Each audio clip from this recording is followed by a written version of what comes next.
दोस्तों नमस्कार। आशा है कि आप अच्छे होंगे। मैं हूं विजय कुमार पाल, एक लेखक। दोस्तों आज हम बात करेंगे तबलीग की जमात की, यानी कि जो इस्लाम में तबलीग की जाती है या उसका प्रचार प्रसार किया जाता है, उसकी बात करेंगे। सवाल यह है कि तबलीग की जमात का मतलब ही क्या है, क्योंकि कुरान में एक आयत है, अल्लाह जिसको चाहता है उसको गुमराह करता है, यानी कि उसको मुसलमान नहीं बनने देता। जब हम लोग पैदा ही मुसलमान नहीं हुए, कोई हिंदू पैदा हुआ है, कोई ईसाई पैदा हुआ है, कोई यहूदी पैदा हुआ है, तो बाई बर्थ अगर हम हिंदू हैं या बाई बर्थ हम ईसाई हैं या बाई बर्थ हम यहूदी हैं या और दूसरे मज़हब वाले हैं, तो हम तो, क्योंकि अल्लाह को तो पूरी ताकत है, क्योंकि अल्लाह जो डिसाइड करता है वही हो जाता है। तो हमको तो पहले ही अल्लाह ने गैर मुस्लिम पैदा किया है, तो हमारी तो आत्मा को अल्लाह ने पहले ही गैर मुस्लिम गुमराह कर दिया है। फिर ये तबलीग की जमात क्यों लगाते हो तुम? अल्लाह के काम में दखल क्यों करते हो? तो तबलीग की जमात का उद्देश्य है कि जो लोग गैर मुस्लिम हैं उनको इस्लाम में लाएं। भाई जब तुम अल्लाह से बड़े हो क्या? हमारे माँ बापों को भी अल्लाह ने गुमराह किया। अगर अल्लाह है, वैसे अल्लाह नाम की कोई चीज़ नहीं है, तो अल्लाह में इतनी ताकत ही नहीं है कि वो हमको मुसलमान पैदा कर सके। और फिर अल्लाह अगर मुसलमान ही पैदा करता है तो खतना बाहर से क्यों होता है? क्योंकि इस्लाम का सारा माल चोरी का माल है। ये खतना इन्होंने लिया है यहूदियों से, और यहूदियों में खतना हुआ था इब्राहिम का, जिसको कि मोहम्मद ने बड़ी चालाकी से इब्राहिम बताकर और उसको बता दिया वो भी हमारा पैगंबर है, नबी है। वस्तुतः ये है कि जितने भी पैगंबर मोहम्मद के हैं, मोहम्मद के पहले के आए हैं, वो सारे यहूदियों के पैगंबर हैं। कोई पैगंबर इस्लाम का नहीं है, ये अकेला पैगंबर है मोहम्मद, जो आखिरी और पहला नबी है। बाकी तो सारा घालमेल है इसमें। तो तबलीग की जमात क्या है? इसी चीज़ को कि जो मुसलमान नहीं है उनको मुसलमान बनाने की कोशिश करते हैं। तबलीग की जमात का मेन उद्देश्य है कि पूरी दुनिया में इस्लाम को फैलाना। मैं तबलीग की जमात वालों से सवाल पूछना चाहता हूँ कि आप लोग किस बिना पर लोगों को इस्लाम की दावत देते हो या कहते हो कि इस्लाम में आ जाओ? क्या आप उस अल्लाह के नाम पर लोगों को इस्लाम में लाना चाहते हो जो अल्लाह क्रूर और अत्याचारी है, जिसकी किताब जो आप मानते हो कि अल्लाह की भेजी हुई किताब है, जिसको कि कुरान के नाम से जानते हैं, जो मोहम्मद को पैगाम भेजा, यद्यपि ये कोई अल्लाह वल्लाह की भेजी हुई किताब नहीं है, क्योंकि हमने पुरानी वीडियो में सिद्ध किया है कि अल्लाह कोई चीज़ ही नहीं है, एक काल्पनिक वस्तु है जिसको मोहम्मद ने अपने फ़ायदे के लिए गढ़ा था। तो हम ये पूछना चाहते हैं कि जब अल्लाह की उन चीज़ों को आप क्यों नहीं बताते जो अल्लाह दूसरों को कत्ल करने की बात कहता है, सिर्फ़ इसलिए कि आप मुसलमान नहीं हैं, और उनको वाजिब कत्ल कहता है। ये कुरान में आयत है कि गैर मुस्लिमों को जब रमज़ान के पवित्र महीने बीत जाएं तो गैर मुस्लिम या मुशरिक जो कि काफिर हैं, जो कि मूर्ति पूजक हैं, जहाँ पाओ कत्ल करो, उनकी घात लगा कर बैठो। और यदि वो ज़कात दे दें यानी चैरिटी दे दें और मुसलमान बन जाएं, नमाज कायम करते हैं, छोड़ दो। तो ये है तबलीग की जमात का क्रूर और अत्याचारी रूप। आज भारत में तबलीग की जमात कमज़ोर क्यों है? वो कत्ल क्यों नहीं कर पा रही है? क्योंकि भारत में मुसलमानों की जनसंख्या कम है, और अब तो ये कमी होती जाएगी। ज़्यादा बच्चे पैदा करने से कोई आइडियोलॉजी बढ़ नहीं सकती, विचारधारा बढ़ नहीं सकती। हाँ, मूर्खों की एक फौज ज़रूर तैयार हो जाती है जो लोगों को मरने और मारने पर तैयार होती है। तो आप तबलीग की जमात में लोगों को ये भी बताएं कि हमारे अल्लाह को ये भी नहीं पता था कि धरती गोल है या चपटी है। कुरान का अल्लाह कहता है धरती चादर की तरह फैलाई है, उस पर हमने पहाड़ गाड़ दिए हैं। तो मैं पूछना चाहता हूँ, ये बात भी आप बताएं कि हमारे अल्लाह को ये पता ही नहीं है कि पहाड़ अंदर से आते हैं या बाहर से आते हैं। तो फिर तबलीग की जमात का उद्देश्य पूरा कैसे होगा? जब आप झूठ बोलेंगे, सच्चाई नहीं बताएंगे, तो आपको तो सही तबलीग भी नहीं आती। आप अपनी तबलीग की जमात में ये भी बताएं कि मोहम्मद लड़कियां बेचते थे, औरतों को बेचते थे। बनु कुरैजा कबीले की औरतों को उन्होंने नजद के बाज़ारों में बेचा। यह आपकी किताब सीरत रसूलुल्लाह जो इब्ने इसाक ने लिखी है, जिसका अध्याय 83 पेज नंबर 465 पर इसका साफ साफ उल्लेख है। तो आप ये भी बताएं और ये भी बताएं कि मोहम्मद साहब ने कितने ही कत्ल कराए और कितने ही काफ़िले लूटे, और ये भी बताएं कि जितनी भी लड़ाइयाँ की वो सारी की सारी मोहम्मद ने जाकर अटैक किए। इवन जो जंग बदर हुई वो भी मोहम्मद का अटैक ही था। अगर तफसील से जाएं तो पता लगेगा कि वो लोग तो लड़ने आए थे ज़रूर मक्का के, लेकिन जब ये देखा कि अबू सुफियान का काफ़िला निकल गया है, जंग बदर की बात है, तो उन्होंने लड़ने से इनकार कर दिया और खाने पीने के लिए कहा आप दावत ही कर लें। लेकिन मोहम्मद के आदमी पहुंच गए, उनको पकड़ लिया और उनको पानी नहीं दिया, तो उसमें जंग बदर हुई जिसमें मुसलमान विजयी हुए। वो एक अलग बात है। कई बार राक्षस और बदतमीज़ लोग भी आप देखते हो कत्ल कर देते हैं, लेकिन बाद में क्या अंजाम होता है देखने वाली बात है। तो फिर मोहम्मद की वो बातें भी बताएं कि मोहम्मद ने किस तरह से एक काब बिन असराफ जो 120 साल के व्यक्ति थे, जो मोहम्मद की लूटपाट के विरुद्ध थे, इनके काफ़िले लूटने के विरुद्ध थे और कविताएं लिखते थे, उनको भी कत्ल करवा दिया मोहम्मद ने। किस तरह वो धोखे से जब वो सो रहे थे गर्मियों के दिन अपने दलान के बाहर आंगन में, दलान आंगन को बोलते हैं, उसके साथी और उसको कत्ल करा दिया गया और उसके बाद उसका सिर भी काट दिया गया। इसी तरह काब बिन असराफ को कत्ल कराया गया। तो मोहम्मद की ये सारी बातें बताएं और किस तरह उसने अस्मा बिनते मरवान को कत्ल कराया, क्योंकि वो भी कविताएं लिखती थी। 3 कवियत्रों को इस तरह कत्ल कराया। और उम्म किरफा एक जो औरत थी उसको भी इसलिए कत्ल करा दिया कि उन्होंने सरेंडर करने से इनकार कर दिया था। तो मोहम्मद की ये बातें भी लोगों को बताई जाएं। इब्न सलमान खान के पिताजी बोलते थे मोहम्मद ने छोड़ा, लोगों को छोड़ा। मोहम्मद ने किसी भी आदमी को कभी नहीं छोड़ा।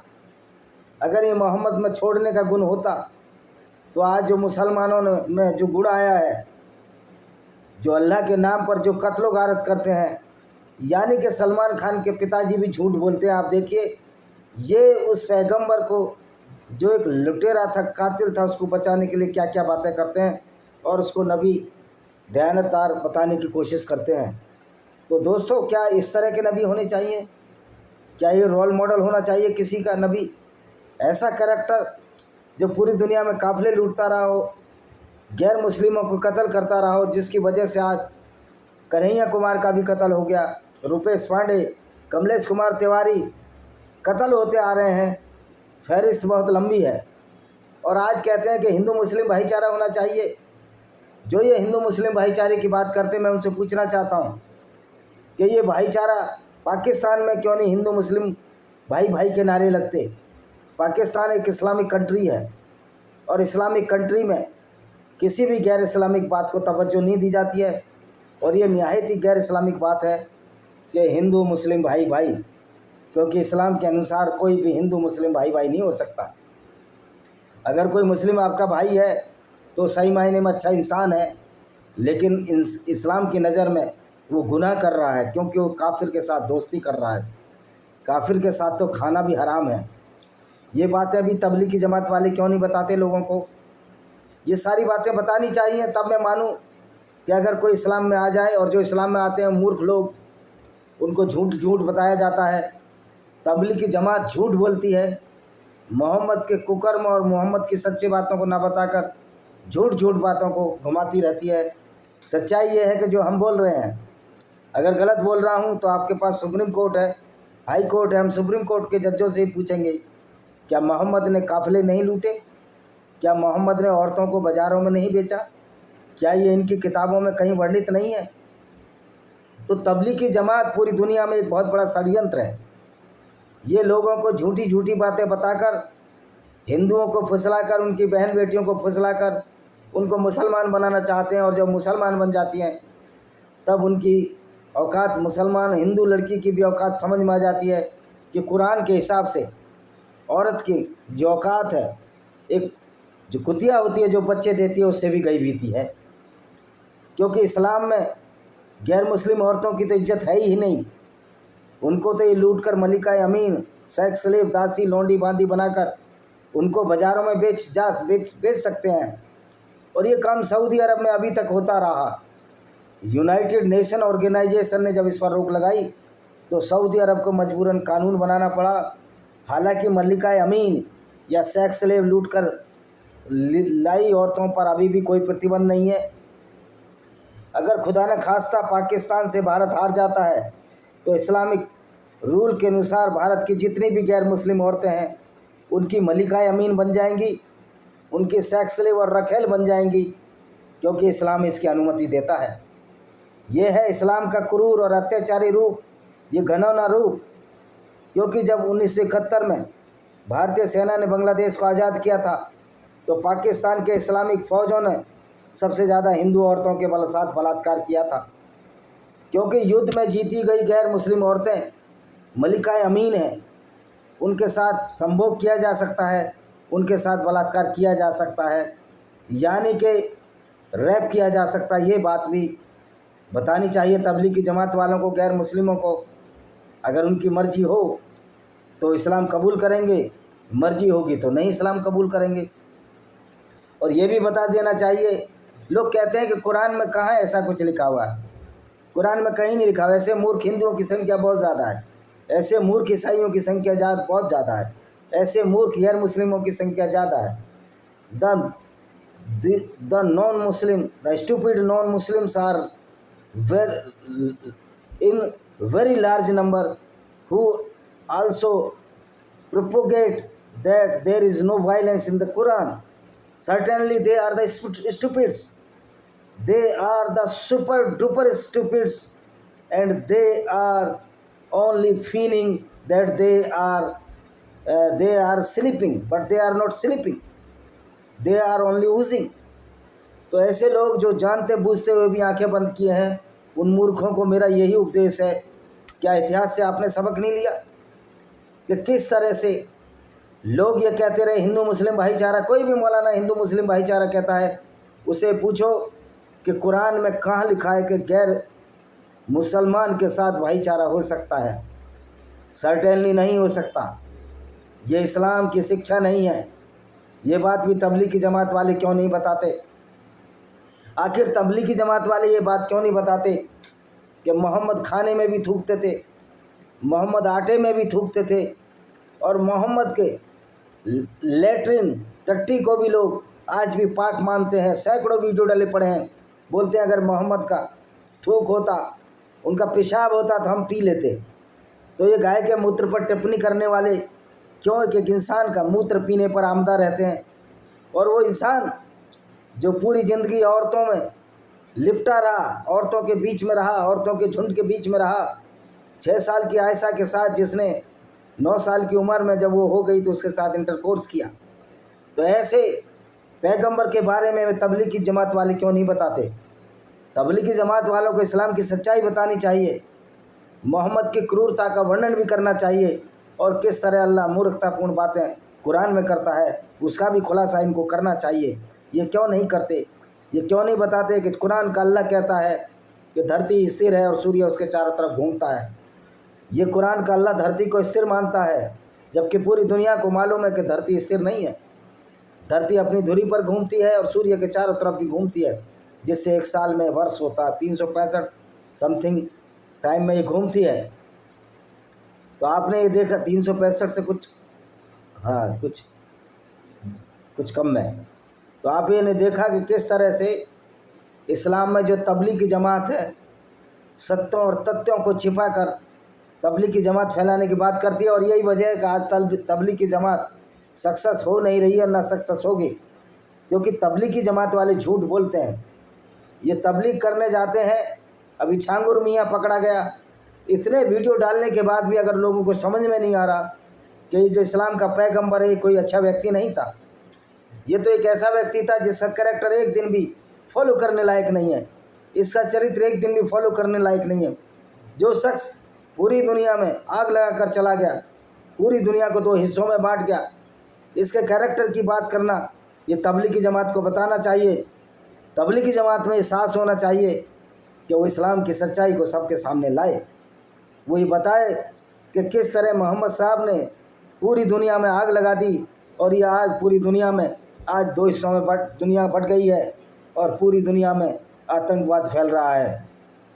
ये कुरान की शिक्षाओं से और इस्लाम की शिक्षाओं से जो आतंकवाद फैल रहा है, इस बात को हमें पुरजोर यकीन कर लेना चाहिए। अगर हमने इस पर रोक नहीं लगाई, इस्लाम पर और कुरान पर बैन नहीं लगाया पूरी दुनिया में, तो ये दुनिया तबाह हो जाएगी। ये बात अलग है कि जो इस्लाम के मानने वाले हैं वो अगर इस्लाम की डिक्टेटरशिप या गुंडागर्दी को लागू करने की कोशिश करेंगे तो उनका नुकसान ज़्यादा होगा। आप देख भी रहे हो किस तरह झूठे ईमान के कारण आज हमारा मुस्लिम भाई बर्बाद हो रहा है, अपनी ज़िंदगियां खराब कर रहा है, झूठी जन्नत के फेर में, झूठी हूरों के फेर में किस तरह से ये मुसलमान भाई अपनी ज़िंदगियां खराब कर रहे हैं। और मज़े की बात है, पढ़े लिखे मुसलमान भी इन चीज़ों को मानते हैं कि धरती स्थिर है। और इसी तरह बहुत सारी झूठ की बातें, इस तरह झूठ और फरेब का जो जाल इस्लाम के रूप में है, उसको तबलीगी जमात वालों को सच्चाई बतानी चाहिए। मैं गारंटी देता हूँ, अगर इस्लाम की सच्चाई बताई जाए, मोहम्मद का करैक्टर को बताया जाए और अल्लाह की गलतियों को बताया जाए, तो कोई भी लोग वही आदमी इस्लाम कबूल करेगा जिसमें बुद्धि नहीं है, जिसका ऊपर वाला हिस्सा खाली है। और जिसका ऊपर वाला पोर्शन खाली होता है उसको तो मेंटल असाइलम, पागल खाने में जाने की ज़रूरत है। और निश्चित तौर पर जो इस्लाम में यकीन करते हैं और अल्लाह के इस कार्य पर में यकीन करते हैं, उसमें धरती स्थिर में यकीन करते हैं, उनको पागल खाना भेज देना चाहिए। और पाकिस्तान तो पागलों का बहुत बड़ा घर है, वहाँ तो इतने पागल खाने खोलने चाहिए, क्योंकि इस्लाम ने जितना ब्रेन वॉश इन मुसलमानों का किया है उतना किसी ने नहीं किया। आज मुसलमानों को सही मायने में अच्छी शिक्षा देने की ज़रूरत है। उनका जो ब्रेन वॉश हुआ है उनको मनोचिकित्सा की ज़रूरत है। आज मुसलमान जहनी तौर पर बीमार है, जो ये मानता है कि धरती स्थिर है और कोई अल्लाह नाम की चीज़ नहीं है। ये तबलीगी जमात को भी बताना चाहिए, लेकिन तबलीगी जमात वालों के तो जहनी तौर पर वो मानसिक रूप से अक्षम है, सक्षम नहीं है। अगर सक्षम होते तो वो तबलीगी जमात में ही नहीं जाते। तो तबलीगी जमात में वही जाता है जो मानसिक रूप से रोगी होगा, अयोग्य होगा, अक्षम होगा, या जो झूठ फैलाना चाहता हो। और दूसरा तो कोई रास्ता नहीं है कि लोग तबलीग की जमात में जाएं। तो तबलीग की जमात का मतलब है झूठे इस्लाम का प्रचार करना, उस और मोहम्मद की क्रूरता को बताना नहीं, अल्लाह की मूर्खता को बताना नहीं, उनको दबाना और सब कुछ झूठ फैलाना, यही तबलीग की जमात का कार्य है। लेकिन आज यूट्यूब आने से इस्लाम लड़खड़ा गया है, इस्लाम गिर गया है, इस्लाम लुढ़क गया है। अब बताइए वो अल्लाह दुनिया को बनाने वाला कैसे हो सकता है, जो कहता है धरती स्थिर है और सूर्य उसके चारों तरफ घूमता है। हाँ जी, ये कुरान में आयतें हैं, कुरान में बहुत सारी चीज़ें ऐसी लिखी हुई हैं, एम्ब्रोलॉजी फेल, सब कुछ फेल। तो आपको समझ में आया होगा कि ये वीडियो मैंने क्यों डाला। ये तबलीगी जमात का जो सच्चाई है उसके पोल खोलते हुए वीडियो डाला गया है। इसी के साथ हम इस वीडियो को विराम देते हैं। वंदे मातरम, जय हिंद, आपका दिल।